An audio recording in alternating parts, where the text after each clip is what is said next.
আসসালামু আলাইকুম। আজকে একটা বিষয়ে কথা বলার জন্য আসলাম। কথাটা হচ্ছে আমাদের আসন হচ্ছে নারায়ণগঞ্জ ৩ আসন, সোনারগাঁ সিদ্ধিরগঞ্জ। এখানে মানে এক প্রকার বিনা প্রতিদ্বন্দ্বিতায় বিএনপি বিজয় হবে। কারণ কারণ হচ্ছে জামাত জামাত থেকে যে দাঁড়িয়েছে সেও মাঠে আছে।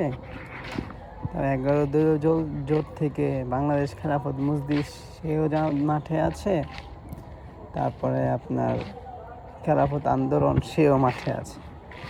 এখন জামাত আর বাংলাদেশ খেলাফত মজলিস উভয় বলছে তারা দুইজন নাকি 10 দলীয় সমর্থিত।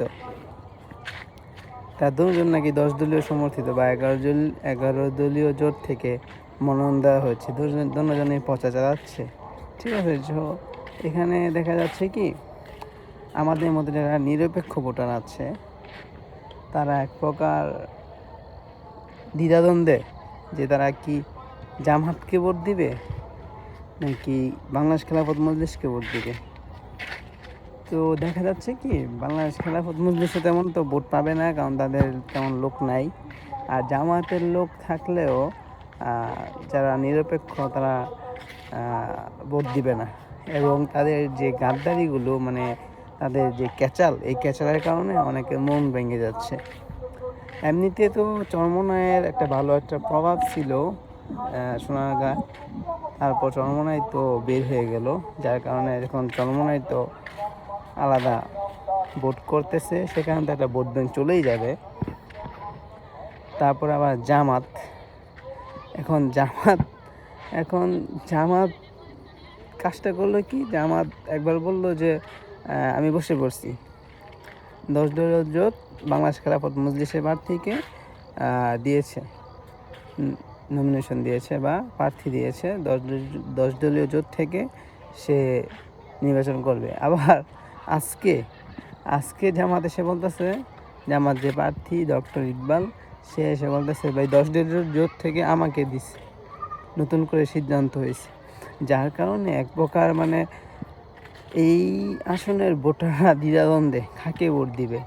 যার কারণে দেখা যাচ্ছে কি এই আসনের মধ্যে বিএনপি নিশ্চিন্তায় 2 লাখ, আমি 100% বিএনপি এই আসনে 100% চলে যাবে।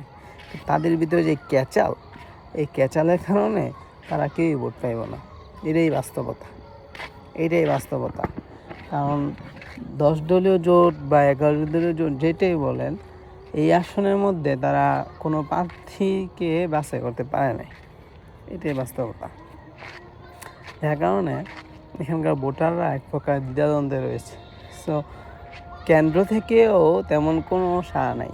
কেন্দ্র থেকেও কেউ তেমন কিছু বলতেছে না যে তারা কি করবে, তারা কাকে সমর্থন দিচ্ছে, কেন্দ্র থেকেও কিছু বলতেছে না।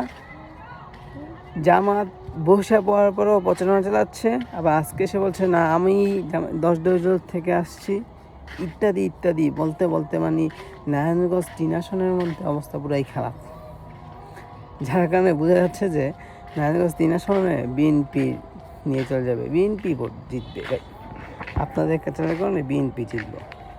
আর আমরা যারা নিরপেক্ষ ভোটার, আমরা আপনাদেরকে ভোট নাও দিতে পারি। আপনাদের যে ক্যাচাল, এই ক্যাচাল ভোট নাও দিতে পারি, বুঝছেন? এই হলো অবস্থা, বুঝছেন? সুতরাং আর কি বলবো, এই হলো আমাদের এই আসনের অবস্থা আর কি।